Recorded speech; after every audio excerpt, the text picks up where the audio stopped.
नमस्कार, अस्सलामु अलैकुम। लाइव हिंदुस्तान पर आप देख रहे हैं वीडियो शो दीन दुनिया। मैं हूं इमरान खान। हमास और इस्राइल के दरमियान दूसरे दौर की बातचीत शुरू हो चुकी है कतर में, लेकिन इस बार बहुत खास बात हो रही है। वो क्या हो रही है, आइए हम आज इस बात की पड़ताल करेंगे, इस बात के बारे में आपको तफसील से बताएंगे। आप रहिए हमारे शो दीन दुनिया के साथ।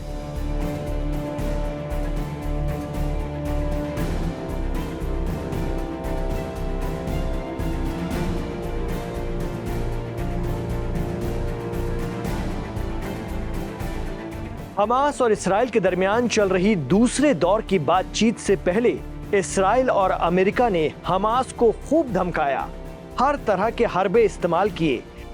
कहा कि इस्राइली बंधक अभी छोड़े जाएं, तुरंत छोड़े जाएं, एक बार में सारे के सारे छोड़े जाएं, वरना गजा को जहन्नुम बना देंगे, हमास को बर्बाद कर देंगे, वगैरह वगैरह। लेकिन हमास टस से मस नहीं हुआ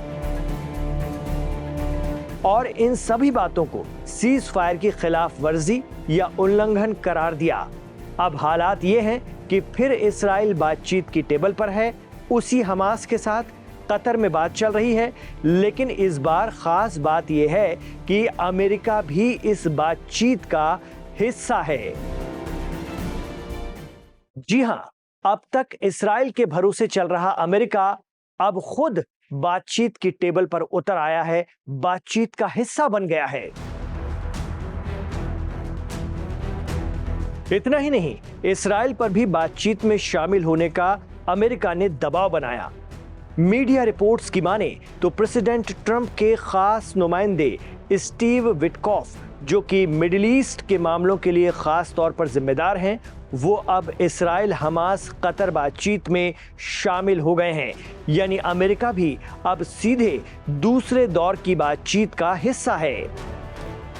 लेकिन जिस हमास को महज कुछ दिनों पहले तक अमेरिका धमका रहा था, अल्टीमेटम दे रहा था, अब उनके साथ ही बातचीत करने के लिए क्यों आ गया? इस बड़ी खबर को हमने डिकोड करने की कोशिश की।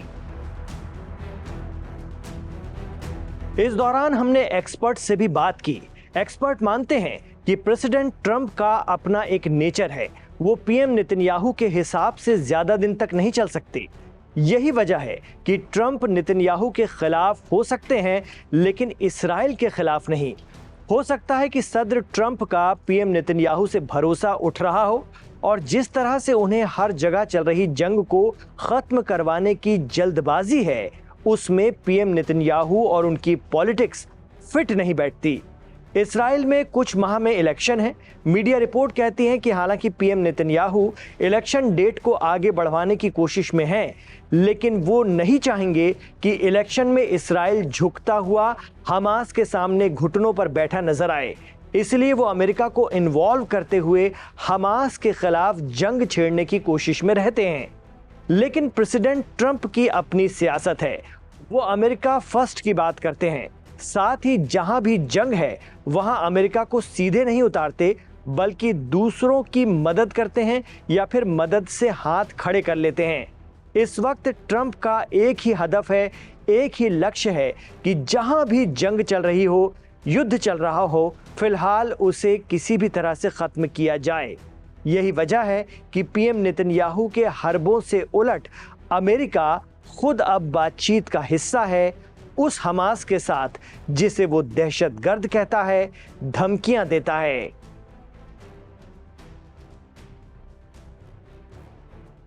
एक्सपर्ट मानते हैं कि अमेरिका की कोशिश ये भी है कि हमास के जरिए बंधक छुड़वाने का क्रेडिट अब वो भी ले। दुनिया में मैसेज जाए कि बाकी बंधकों को किसने छुड़वाया, तो पहला नाम प्रेसिडेंट ट्रंप का आए। जानकार मानते हैं कि अमेरिका का हमास से बातचीत में अपना नुमाइंदा भेजना ये भी बताता है कि इस वक्त अमेरिका पर भी बंधक छुड़वाने का बड़ा प्रेशर है। अमेरिका इस बात को अच्छी तरह से समझ रहा है कि इस्राइल की किसी भी तरह की कार्रवाई में हमास के पास उनके बंधकों की जान जा सकती है। वो जानते हैं कि ये मसला पावर से हल नहीं हो सकता, पावर का इस्तेमाल किया तो बंधकों की लाशें ही हासिल होंगी और ये बात हर इलेक्शन में इश्यू बनेगी, चाहे वो अमेरिकी इलेक्शन हो या फिर इस्राएली। इसलिए भी अमेरिका ने हमास के साथ बातचीत का हिस्सा बनना मुनासिब समझा। लेकिन खास बात तो यह है कि मजबूरी में ही सही अमेरिका उस हमास के साथ बातचीत का हिस्सा बन गया है जिन्हें वो 1997 से एक दहशतगर्द तंजीम कहता है। लेकिन इस बातचीत में मसला फिलिस्तीन के 2 स्टेट सॉल्यूशन पर कोई बात नहीं हो रही है, ना ही परमानेंट सीजफायर को लेकर चर्चा है। सारी हिकमत अमली सिर्फ और सिर्फ हमास से बंधक छुड़वाने तक महदूद है। प्रेसिडेंट ट्रंप ने कभी भी 2 स्टेट सॉल्यूशन की बात नहीं की है।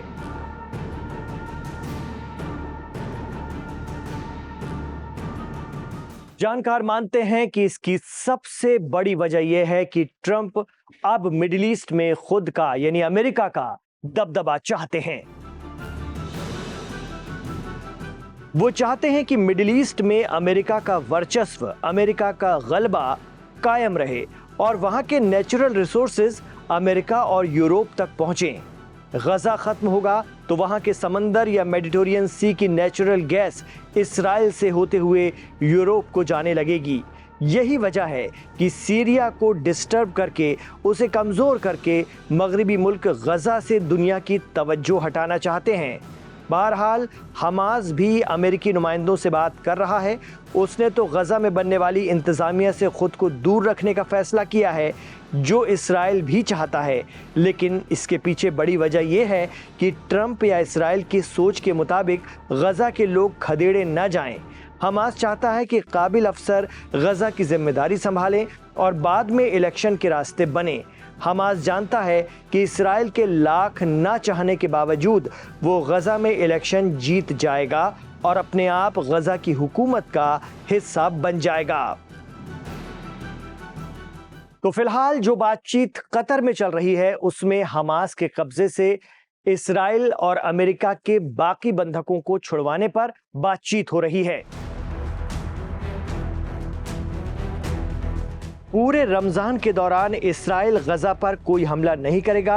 साथ ही इस्राएल की कैद में जो फिलिस्तीनी कैदी हैं उन्हें भी छोड़ा जाएगा, ये भी चर्चा हो रही है। हालांकि अमेरिका और ना ही इस्राएल कंप्लीट सीजफायर को लेकर फिलहाल कुछ खास बात कर रहे हैं।